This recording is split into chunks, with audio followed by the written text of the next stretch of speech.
Well, Happy New Year, everybody. It is 2015 for the KDLT Sports Extra Points video blog. I think we've been doing this for nearly a year now. I think we started last February-ish. It is a new year. We're back to bring you some more coverage and some more of our own takes on the local sports scene. Mark, 2014, you've been doing this for a while. What are you going to remember about 2014? Well, it was exciting to see USD's women get to the national tournament, that's for sure.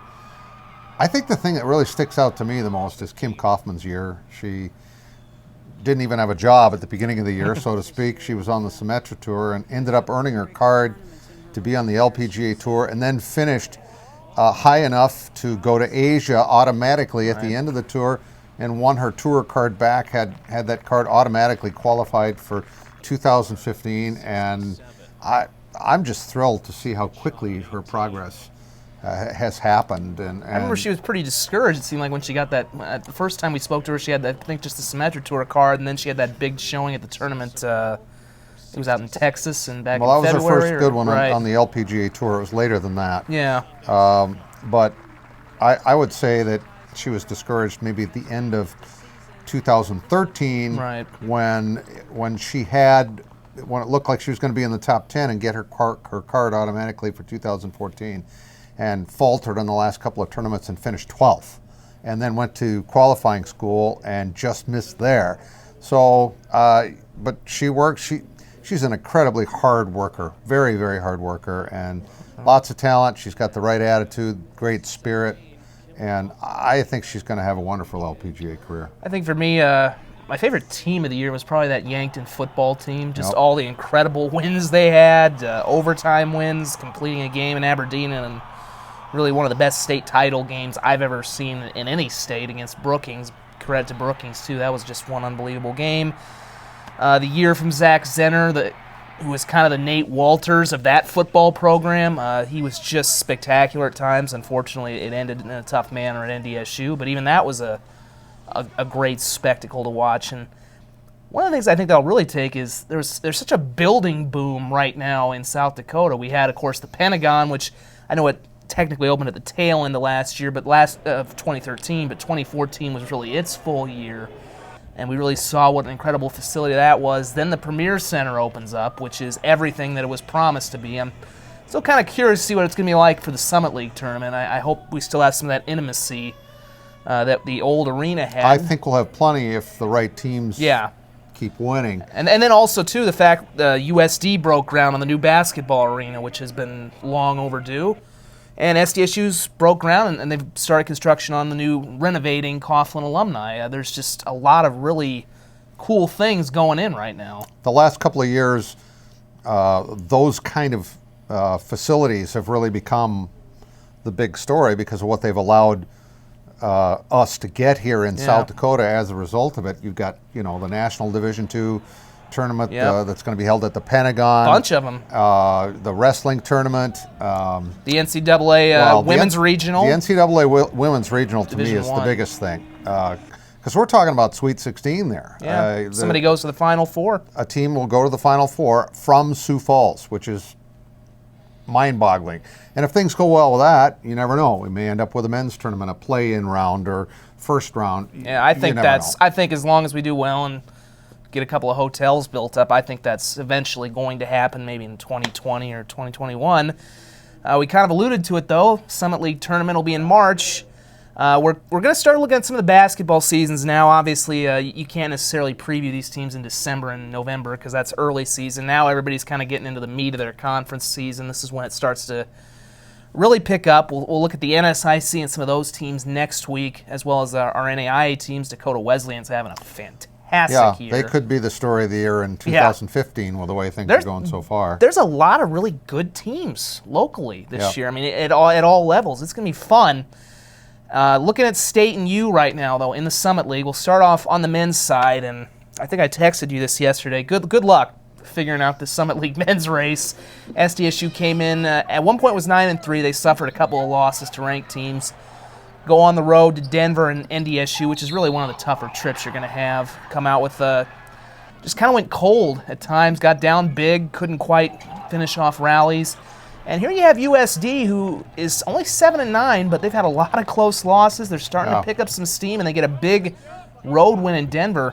They're winning more road games, I think, than I remember in each of the last 2 years right now. I mean, well, Craig Smith's got them believing in themselves, and maybe those close games that they lost. They've got 3 overtime losses. One was triple overtime, one was double overtime, one was Creighton overtime. too. And they were the good teams, and they could have won any one of those 3, or even all 3 of them if they'd just gotten a little bit lucky here and there. But when you go to Creighton and you lose a game like that, even though you lost and had a chance to win and rallied in thrilling fashion, I think that's just going to help their confidence as the year goes along. And because now they know they can go into any place in the Summit League. If they can go into Creighton and darn near win, they can go into any place in the Summit League and win if they play well. And they've got some guys that have really stepped forward this year. Tyler Larson in particular, that I wasn't expecting this much from him. Yeah. And I mean, he's got ice water in his veins, no question about it. And he's the guy you want to have the ball at the end. Plus, you got Casey Kasperbauer, who can shoot, and Brandon Boss can shoot. They've got some good players on that team. Yeah, they've made it, and you can see kind of the Craig Smith style, the gate a ball, which is get after their rear ends, for lack of a better word. That they're a hustling team. South Dakota State, like we said, very up and down start. Very good non-conference season. A couple of tough losses, but they still, I mean, you got George Marshall. They're just kind of fitting him in now to the lineup. I think a lot of it probably comes down, and even Coach Nagy kind of said this yesterday, a lot of it's Cody Larson. He's got to be a little more aggressive, is what he said after the postgame. And if he has maybe a player of the year type season, maybe they can win another Summit League title. The whole team's got to be more aggressive. Yeah. If there's been one knock on them, even in recent years when they made the NCAA tournament and had some great teams, maybe a little passive at times. And I think this year they've got to step that up a notch. But they're very young, too. I'm surprised they're not doing better now with Marshall, because he started off fast for him. Yeah. And that's going to be critical that he gets comfortable. They get comfortable with him, too. You've got to remember, it's not just George getting comfortable with the Jackrabbits. It's his teammates getting comfortable with him, especially the guys who are going to see their minutes cut a little bit because of him playing. And the whole, unlike the last 2 years, where last year you kind of knew going in, and okay, NDSU was the favorite with Taylor Braun, and then the year before it was Nate Walters and SDSU. The whole league's up in the air right now. I looked at Western Illinois 2-0, and they scored 80 points. So they've got a new coach. Half the league has new coaches. That's not typical for them. Usually they win 48-47. I don't think did they even break 40 when they played for the title here with SDSU? I think it took them overtime. They don't score a lot of points. They didn't score a lot of points. Obviously, this is a now, of course, team. Jim Molinari's with Tim Miles in Nebraska.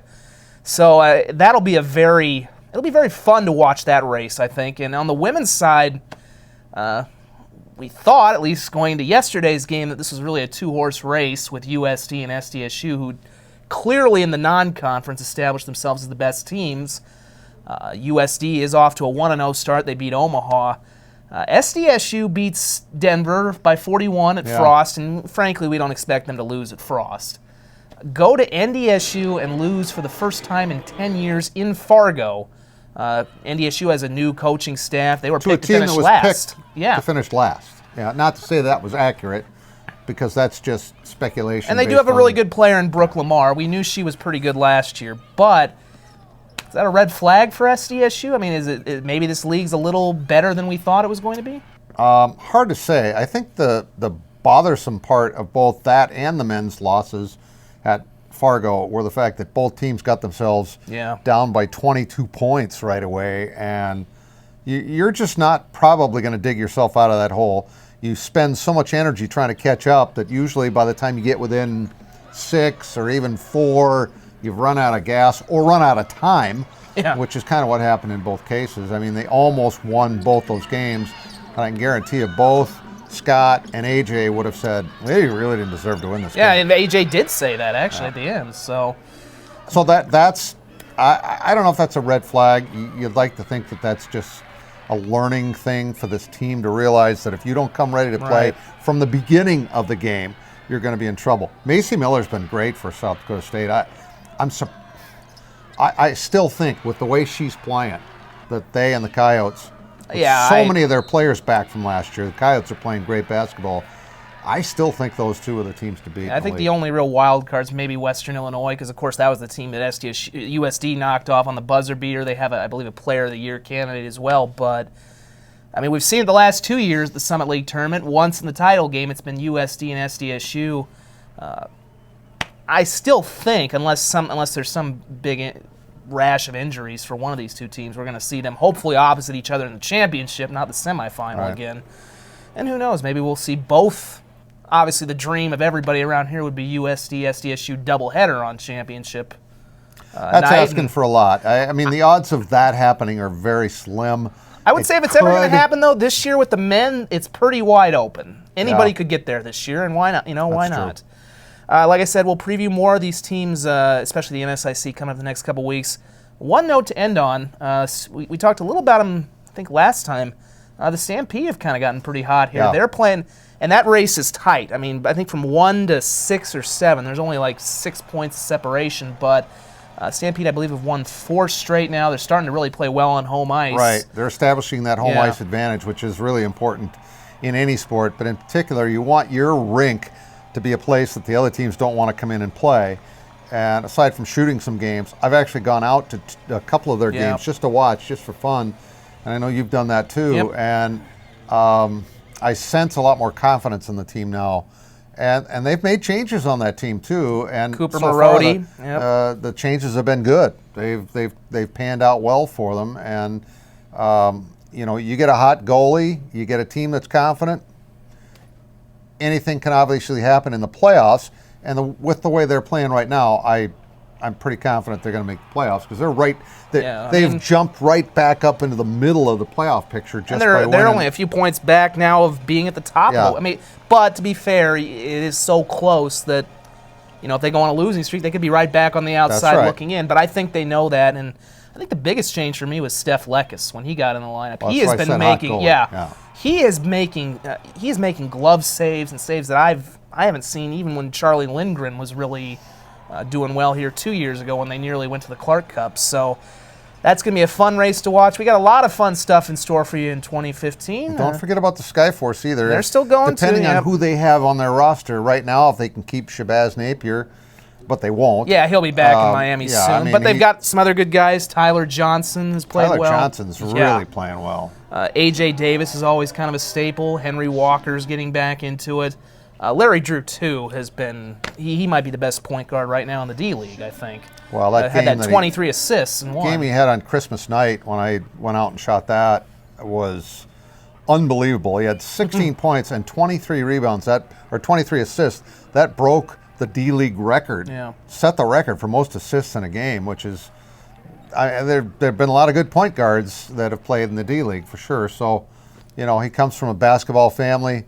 Dad was coach in the NBA and a player in the NBA, so he's got that basketball smarts just by growing up around it and being a part of it, so much a part of his life, and he's playing like it too. Kim Birch has been really good. The only thing that's kept them from being above 500, like you said, is all the roster turnover. Yeah. It seemed like last year it was, going back the 2 years I've been here, last year it seemed like they were a little more consistent throughout the season. They had a few moves, a few guys went up, but you kind of had the same core group of guys. The year before, it was just a total, in the door, out the door. It felt like every week, and it's been a mix of that this year. They've had a good core here, but some of these guys on their core, I don't know are going to last. Yeah. Fuquan Edwins had a great rookie year. I think I would say with the way Johnson's playing, who knows? I've heard some people thinking he could be up at a pro level here pretty soon, NBA level, or maybe even overseas is always. And Larry Drew. I mean, if you're looking for a good backup point guard in the NBA, I don't think. And Miami's had a lot of injuries this year, so you can't count that out. But I think it's a 49, 50 game season. We're not even halfway through yet, but it'll start to heat up here pretty soon. Hope you had a happy New Year, and let's hope the weather heats up a little bit because it's an ice box right now. For Mark Ovenden, I'm Zach Borg, and I'll try not to make more mistakes in 2015. Look very handsome. I'll fail, Very handsome in his new shirt, doesn't he? Not nice? Yeah. KDLT. Are we going to see you in one of these new shirts, by the way? I got one. I just didn't wear it. It's not short sleeve. Well, you're anchoring tonight, so. You going to let me anchor tonight? This is an inside joke that people don't know about. Should we tell him? Nah, All right. not All yet. right. All right. Zach thinks he's my boss. See ya.